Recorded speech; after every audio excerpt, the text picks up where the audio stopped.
Good evening, everyone. It's Sunday evening, about 7 p.m. Happy Mother's Day to all the mothers out there.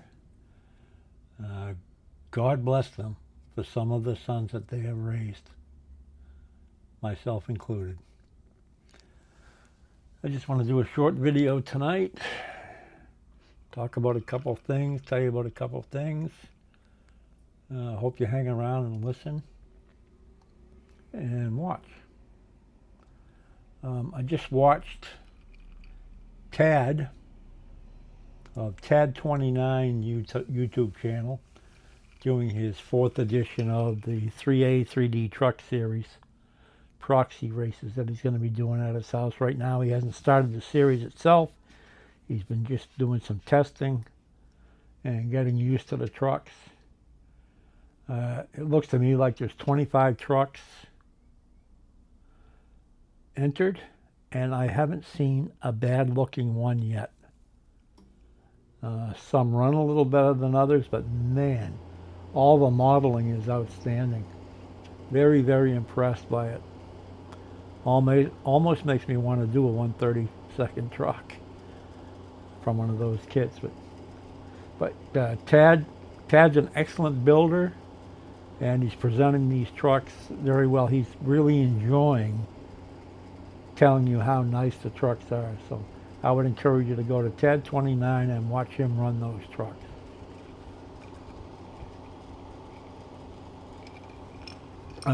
What I've got going on is some stuff in the Barracuda. This is the 65 Barracuda that I'm building for the Trans Am series. That's been primed. The interior is complete with the driver. The chassis is complete. All the brass, all the soldering work is done. I need to install the motor, of course, axles, wheels, and tires, guide, and wiring in the motor. I have drilled out my body mount plates,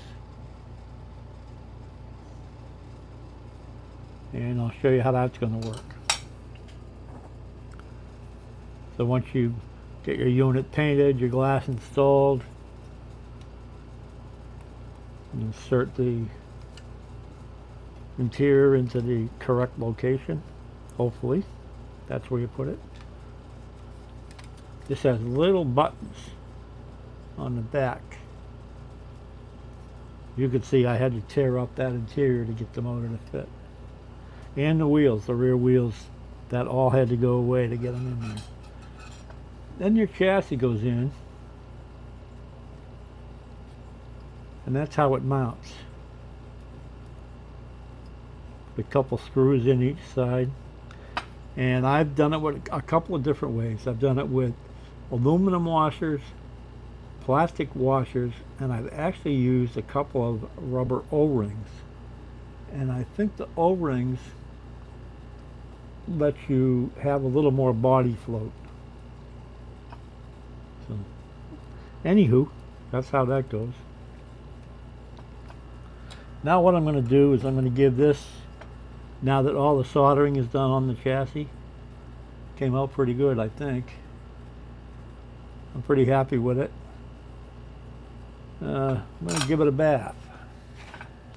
What I have here is just some plain old white vinegar.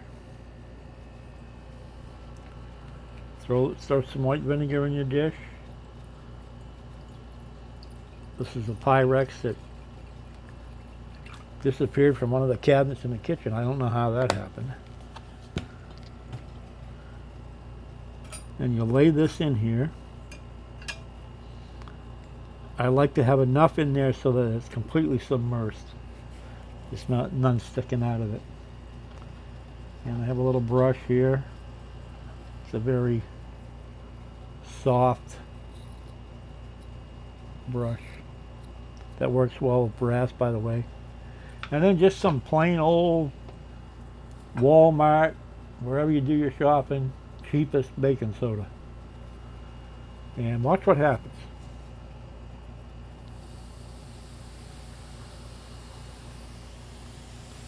about a teaspoonful or so.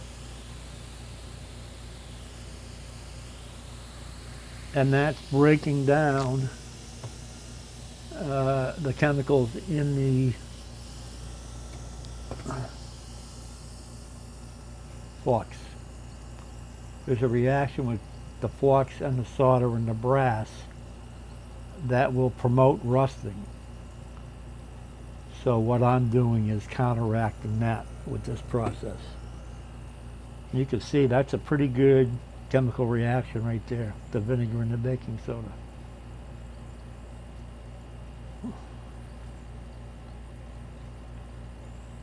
I just let that bubble away for a little while. Maybe flip it over. Don't lick your fingers. Unless you really like pickled eggs or something, then it's pretty good. Don't ask me how I know.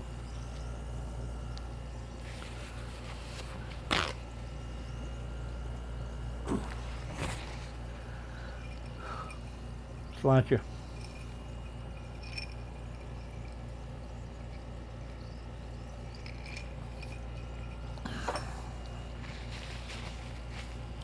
And then I'll just, after the reaction has calmed down some, I'll just take my little brush. Look how nice that looks.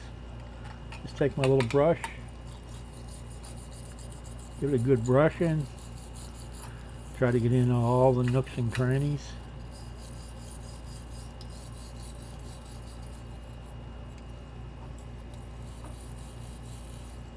Look at that. That's cleaning up really nice.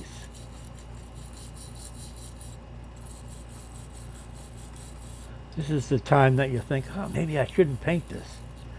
Maybe I'll just leave the bare brass. And I've done that on some. I may do it on this one. We will see. But I have another thought on what I might do with this. But anyway, wow, that's looking really nice.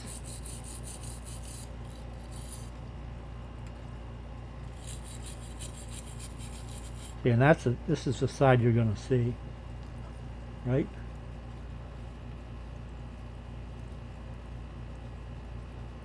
Let's throw another light on here. The light is not the best. Let's see what else I can come up with. That one's a little better. See how nice that looks?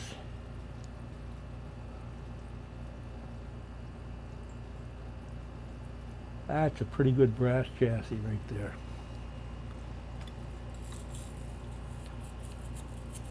So just give it a scrub until you're happy with how it looks.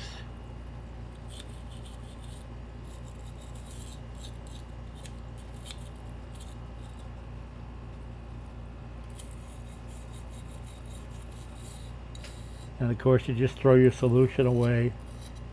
The chemical reaction is pretty much all done.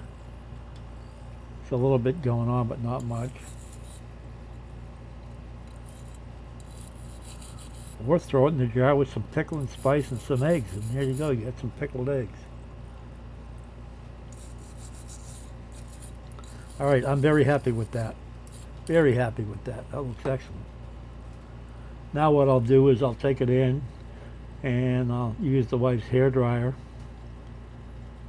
and dry that off, especially to your axle holders. Make sure you get inside your axle holders where the bushings are nice and dry. And just stick it in a couple paper towels. It'll be nice and dry when you start to assemble it. And I'm very happy with that. So, once I get this prepped, my next steps will be to either leave this the way it is, prime it and paint it, mount my motor, my gear, my guide, and wire the guide. Of course, finish the body, of course, get that all painted off. I may paint that in the morning. And then you can start the final assembly. I have all the wheels and tires. I have to cut those axles down at some point. I can show you that. You can see they are much too long. So I'll figure out where I need to cut them off. I just do that with the Dremel outside. Safety goggles and elbow pads and shoulder pads if needed. Yeah, so that's where we are. So just a quick update. Any questions, put them down in the comments. Please like and subscribe. I forget what part this is. They all kind of run together after a while. Thanks for watching, fellas. Greg at Clearwater 124, and I'll see you next time.